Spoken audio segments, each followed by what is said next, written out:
दिन खातिर बाकी हल्फा मचा के गइल। आइल हितई में ऊ 4 दिन खातिर बाकी हल्फा मचा के गइल।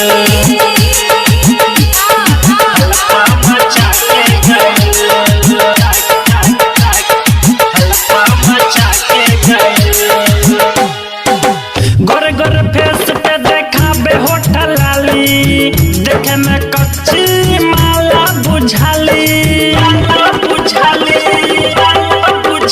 दर्द दिल में देखे गइल। रोग ऐसन लगा के गइल।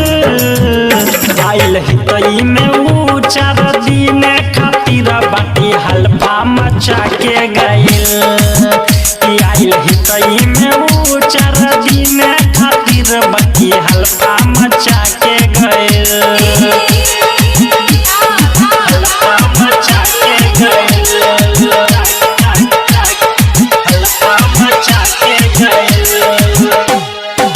घूमे खातिर आइल रहे छौड़ी हमरा घरे। हंसी हंसी बात लगे हमरा से करे। रात नींद में चुरा के गइल। बसल दिल के बिगाड़ के गइल। आइल हितई में ऊ 4 दिन खातिर बाकी हल्फा मचा के गइल। आइल हितई में ऊ 4 दिन खातिर बाकी हल्फा मचा के गइल।